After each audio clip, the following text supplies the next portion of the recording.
Hello friends, नमस्कार। इस नए वीडियो सेशन में आपका स्वागत है। तो फ्रेंड्स, आज की वीडियो में हम क्वेश्चन नंबर 61 से और 90 तक स्टडी करने जा रहे हैं। यानी आज की वीडियो में हम 30 क्वेश्चंस को कवर करेंगे। और यदि वीडियो आपको अच्छा लगे तो इस वीडियो को लाइक करके अपने दोस्तों के साथ में शेयर करना बिल्कुल भी ना भूलें। Friends, question number 61, who has written an ode on the nativity Christ. तो फ्रेंड्स, नेटिविटी क्राइस्ट या नेटिविटी क्राइस्ट भी हम इसको कह सकते हैं कि on the nativity Christ ode को किसने लिखा है। तो करेक्ट आंसर हो जाएगा ऑप्शन नंबर 1, जॉन मिल्टन ने इसको लिखा है। 62, what kind of figure of speech is used to affirm by negating the opposite. तो फ्रेंड्स, वह कौन सी फिगर्स ऑफ स्पीच में जिसमें हम किसी अफर्मेटिव बात को यानी किसी सच को एक नेगेटिव अंदाज में कहते हैं। ठीक है, जैसे हमें किसी को गुड कहना है तो गुड के प्लेस पे हम कहेंगे उसको नॉट बैड। तो ये बात तो हम जो अफर्मेटिव बात कह रहे हैं लेकिन उसको नेगेटिव अंदाज में कह रहे हैं। तो फ्रेंड्स, ये फिगर्स ऑफ स्पीच होती है litotes. Clear. 63, Shakespeare sonnets are addressed to. Shakespeare के सोनेट एड्रेस हैं क्वीन एलिजाबेथ को, डार्क लेडी को और मिस्टर WH को, या option number D, dark lady और मिस्टर WH दोनों को। तो गाइज, ऑप्शन नंबर डी सही हो जाएगा। 64, let me not to the marriage of true minds admit impediments dash dash which sonnet of Shakespeare begins with this line। तो friends, let me not to the marriage of true minds admit impediments, in lines के साथ में Shakespeare का कौन सा sonnet शुरू होता है। तो करेक्ट आंसर हो जाएगा option number B, true love.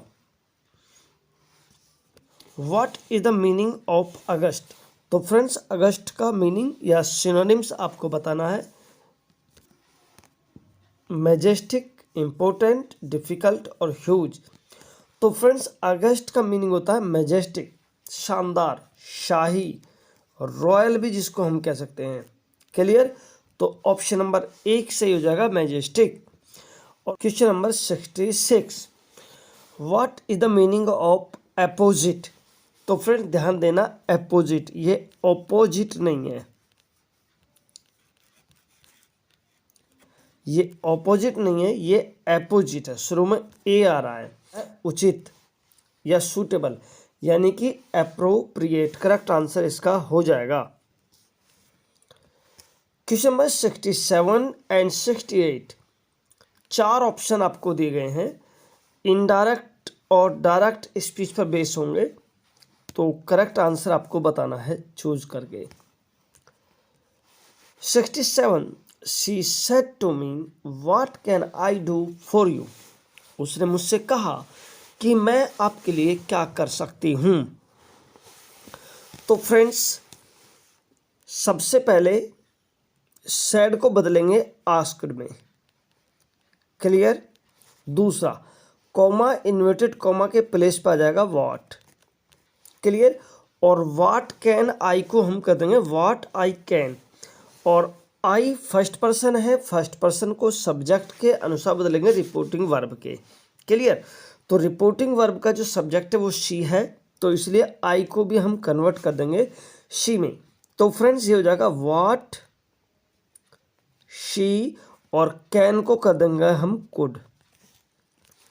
Clear. और यू को बदल देंगे हम अपने मी के अनुसार। तो इस तरह से ऑप्शन नंबर 1 सही हो जाता है। She asked me what she could do for me. Next, he said alas I am undone. मतलब उसने एक दुख भरे अंदाज में कहा कि वह अनडन यानी कि उसका सर्वनाश हो गया है। तो फ्रेंड्स, यहां से बी ऑप्शन बिल्कुल सही हो जाएगा। He exclaimed pathetically that he was undone। जब भी हम एक्सक्लेमेटरी सेंटेंस की बात करेंगे, कॉमा इन्वर्टेड कॉमा के स्थान पर दैट का यूज़ करते हैं और सैड को दोस्तों एक्सक्लेम्ड में चेंज करते हैं, ठीक है ना। एक्सक्लेम विद सोरो, विद जॉय, विद सरप्राइज, जैसा भी सेंस होगा उसके अनुसार हम एक्सक्लेम्ड विद सोरो, जॉय और सरप्राइज आदि में उसको कन्वर्ट करते हैं। तो फ्रेंड्स पैथेटिकली का मीन्स भी होता है दुख व्यक्त करना, ठीक है। तो इसको ये एडवर्ब में कन्वर्ट कर दिया गया। जब एडवर्ब में कन्वर्ट कर देगा तो फिर वहाँ पर हम एक्सक्लेम के साथ में विद प्रीपोजिशन का प्रयोग नहीं करेंगे। क्लियर? आई होप कि आपको अच्छे से क्लियर हुआ होगा। Next 69, the meaning of the idiom cry over spilt milk. Friends cry over spilt milk idiom का जो करेक्ट मीनिंग है वो क्या हो जाएगा? तो option number A, complaining about A loss in the past. तो यही ऑप्शन सही हो जाएगा, क्योंकि क्राई ओवर स्पिल्ट मिल्क जो हिंदी में एक कहावत है कि अब पछताए होत का जब चिड़िया चुग गई खेत, कि जो नुकसान होना था वो तो हो गया है, उस पर जो है दुख प्रतीत करके क्या फ़ायदा। तो इसलिए किसी भी ऐसे कार्य को जो लॉस हमारा पास्ट में हुआ है उसके विषय में कंप्लेन करना ही क्राई ओवर स्पिल्ट मिल्क होता है। 70, फेमिनाइन जेंडर ऑफ स्टालिन। तो फ्रेंड्स स्टालिन का फेमिनाइन जेंडर मेयर हो जाएगा, ऑप्शन सी, ठीक है। दोस्तों एक नज़र बाकी के ऑप्शन पर भी देखेंगे। डो बक का फेमिनाइन जेंडर होता है, BUCK बक। बक मिस होता है नर खरगोश और डो मिस होता है मादा खरगोश। यू, सबसे पहले तो इसका जो प्रोनाउंसिएशन होगा वो यू होगा। यू मिस होता है भेड़ी और इसका जो मैस्कुलाइन जेंडर होता है वो होता है राम, यानी राम का फीमेलाइन जेंडर होता है यू। और लास्ट है so. Friends so miss Hindi meaning होता है सूरी और इसका जो फीमेल मैस्कुलाइन जेंडर हो जाएगा वो हो जाएगा बोअर या पिग। क्लियर? 71,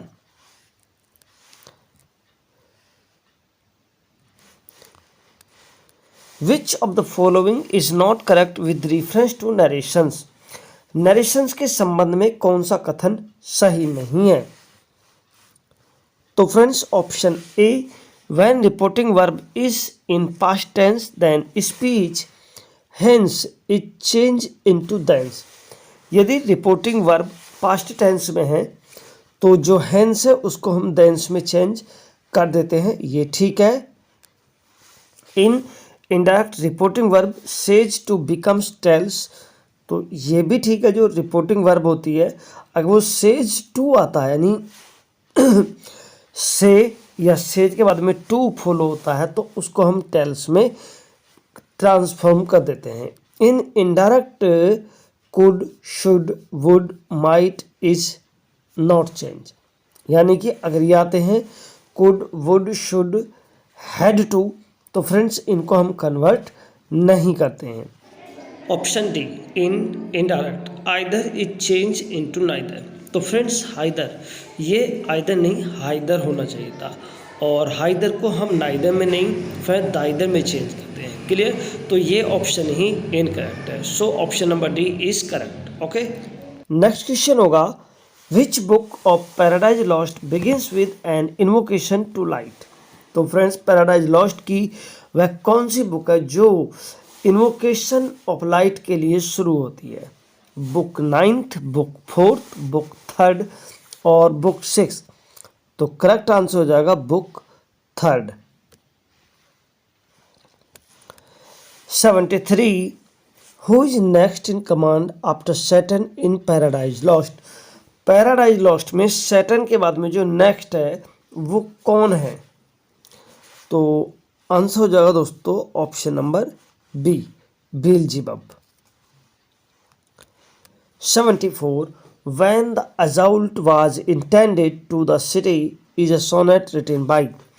तो when the assault was intended to the city is a sonnet written by, तो दैट्स इज ऑप्शन नंबर 1 सही हो जाएगा, John Milton. 75 the daughter of Polonius is, तो फ्रेंड्स ये क्वेश्चन हेमलेट से लिया गया है, क्लियर। और हेमलेट यानी प्रिंस ऑफ डेनमार्क के नाम से भी हम इसको जानते हैं। करेक्ट आंसर हो जाएगा ऑप्शन बी, ओफिलिया। ओफिलिया हेमलेट की बिलवड के रूप में दिखाई गई है हेमलेट प्ले में, और वो पोलोनियस की डॉटर है। 26 John Galsworthy was awarded the Nobel prize for literature in, John Galsworthy को लिटरेचर में नोबेल प्राइज मिला था 1932 में। 77 Shakespeare is indebted to one of the following sources for the subject matter of his some plays, choose the right one from the following, यानी नीचे कुछ source दिए गए हैं, तो उनमें से शेक्सपियर ने कुछ पर जो है वो जरूरत से ज़्यादा निर्भर रहे थे, तो वो सोर्स कौन से होंगे? तो फ्रेंड्स आंसर हो जाएगा option number B, Holinshed Chronicle.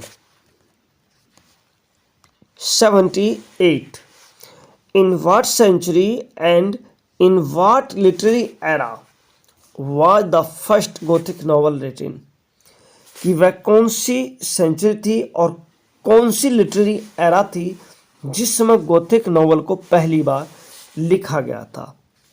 17th century, enlightenment, 18th century enlightenment, 18th century romanticism और 19th century romanticism, which one is correct? तो guys option number B 18th century enlightenment will be correct answer. Read the following sentences carefully and select the part which has an error.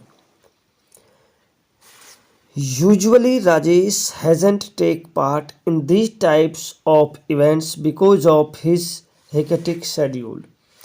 तो friends अपने hectic schedule के कारण जो है वो जो parties हैं, इवेंट्स हैं कुछ, उनमें पार्ट जो है वो नहीं करता है। तो फ्रेंड्स यहाँ पर है जेंट आया हुआ है, तो आप सोचेंगे कि यहाँ पर वर्ब की थर्ड फॉर्म आनी चाहिए थी, क्लियर। और यदि आपने भी इसी आंसर को पिक किया है तो माय डियर फ्रेंड्स मुझे बड़े अफसोस के साथ में कहना पड़ रहा है कि आपका आंसर गलत हो गया है। सबसे पहले आपको शुरू में ही देखना है यूजुअली।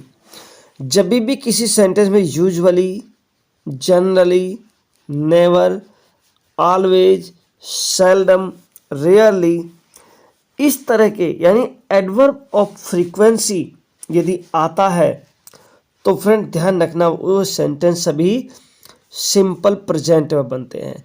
तो इसमें आ जाएगा Rajesh doesn't take part in the types of events because of his hectic schedule.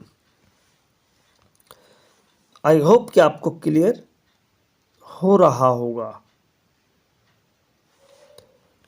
80 select the sentence with the appropriate use of preposition। appropriate use of preposition के साथ में सेंटेंस को ठीक करना है।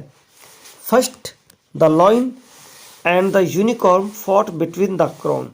तो फ्रेंड्स ये तो नहीं आएगा क्योंकि फॉट बिटवीन द क्रोन नहीं, ये नहीं आएगा, क्रोन के लिए हो सकता है। तो option B the lion and the unicorn fought for the crown, यही सबसे सुटेबल हो जाएगा, option number second. 81 select the wrongly spelled word. Friends wrongly spelled word find करना है, यानी कि 3 यहाँ पर सही हैं और 1 गलत है। तो सबसे पहले फ्लाउंडर की स्पेलिंग FLOUNDER। फ्लाउंडर मीन्स होता है लड़खड़ाना, तो ये स्पेलिंग बिल्कुल ठीक है। सेकंड देखेंगे पोजीशन, POSSESSION पोजीशन मीन्स अधिकार, तो POSSESSION पोजीशन की स्पेलिंग भी ठीक है। और फ्रेंड्स मार्जिपेन, MARGIPAN, मार्जिपेन। फ्रेंड्स मार्जिपेन में होता है बादाम की मिठाई, ठीक है। तो मार्जिपेन की स्पेलिंग भी ठीक है। हो सकता है कि ऊपर कुछ मिस्टेक हो सकती है ऊपर वाली स्पेलिंग्स में, जो मैं लिख कर बता रहा हूँ उस पर फोकस कीजिए। Auxiliary, AUXILIARY।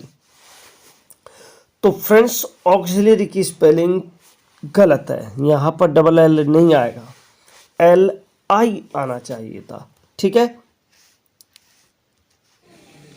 Question 82, select the antonym of upgrade.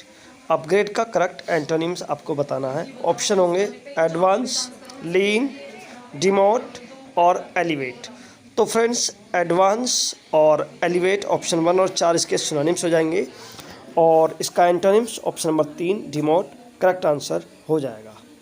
Okay, select the correctly spelled word. Friends यहाँ पर आपको 3 इनकरेक्ट ऑप्शन दिए गए हैं और केवल एक ही ऑप्शन करेक्ट है। तो अब आपको जो ऑप्शन करेक्ट है उसको बताना है, ठीक है। तो करेक्ट ऑप्शन हो जाएगा परफेक्शन की स्पेलिंग बिल्कुल ठीक हो जाएगी, PERFECTION, परफेक्शन, ठीक है।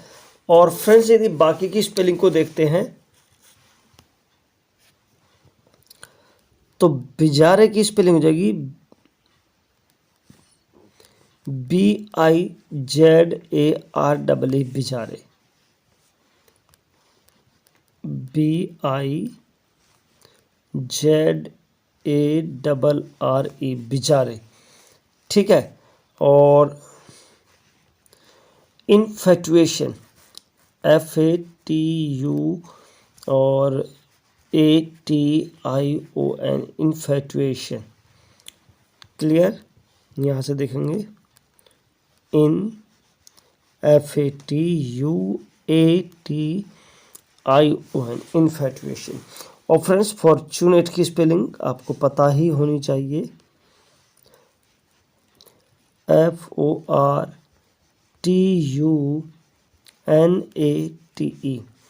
Fortunate, clear. Next, select the incorrectly spelled word. तो फ्रेंड्स अकरनेस, OCCURANCE, ACCOMMODATION और एरोनियस, ये तीनों स्पेलिंग ठीक है। यहाँ पर जो मिस्टेक हो जाएगी वो प्रिविलेज की स्पेलिंग हो जाएगी, और प्रिविलेज की स्पेलिंग होती है PRIVI और LEDGE, प्रिविलेज, क्लियर। 85, नरेशन के संबंध में कौन सा रूल सही एक्सप्लेनेशन नहीं देता है, ये आपको बताना है। First, when to with reporting verb say to, say to, said to is change into tell, tells और टोल्ड। ये तो हमने ऊपर भी बताया था, टू के रिफरेंस में दिया गया है कि जब टू रिपोर्टिंग वर्ब में से, सेज या सेड के साथ में आता है तो से, सेज या सेड को टेल, टेल से टोल्ड में कन्वर्ट कर देते हैं, बिल्कुल ठीक है। इन इनडायरेक्ट आफ्टर टेल और told the object must be required, ये बात भी बिल्कुल ठीक है। दी इनडायरेक्ट स्पीच में हम से का टेल और सेड का टोल्ड करते हैं, तो फ्रेंड्स उसके बाद में ऑब्जेक्ट हमको चाहिए ही चाहिए। C, in indirect past perfect tense is change into past perfect continuous tense. तो फ्रेंड्स ये गलत है, क्योंकि पास्ट परफेक्ट और पास्ट परफेक्ट कंटिन्यूअस टेंस दोनों में ही चेंज नहीं होता है, क्लियर। तो ये ऑप्शन ही सही एक्सप्लेनेशन नरेशन के विषय में नहीं दे रहा है। फिर भी हम ऑप्शन नंबर डी को भी देखेंगे, when direct speech is change into indirect the inverted commas is removed, ये बात बिल्कुल ठीक है। जब हम डायरेक्ट से इनडायरेक्ट में कन्वर्ट करते हैं तो इन्वर्टेड कॉमा को रिमूव करना ही होता है। Which of the following statements is not correct with reference to English grammar. English grammar के संबंध में कौन सा स्टेटमेंट सही नहीं है। First, possessive pronoun are different from possessive adjectives. ठीक है, पजेसिव प्रोनाउन होता है माइन, एक एग्जांपल के रूप में लेते हैं, और पजेसिव एडजेक्टिव होता है फ्रेंड्स माई। ठीक है, इसी तरह से पजेसिव प्रोनाउन होता है हर्ज और पजेसिव एडजेक्टिव होता है हर। क्लियर, तो ये एक दूसरे से डिफरेंट होते हैं। In demonstrative pronouns these and those are plural forms of this and that. ये कथन भी बिल्कुल सही है। Which is an interrogative pronoun we use to ask about object. तो फ्रेंड्स, और who is use to join two sentences. तो ये बात भी बिल्कुल ठीक है, हु का प्रयोग दो सेंटेंस को जोड़ने के लिए किया जाता है। ठीक, और which is an interrogative pronoun we use to ask about object. तो विच जो है इंट्रोगेटिव प्रोनाउन ही नहीं, इंट्रोगेटिव एडजेक्टिव भी है। ठीक है, तो इसलिए ये कथन जो है सही नहीं है, ऑप्शन डी भी सही है। Question 87, which of the following statements is not correct. कौन सा स्टेटमेंट सही नहीं है। Option A, either and either should be used only in speaking of objects. Each of, neither of and either of are followed by plural nouns and singular verbs. C, in a sentence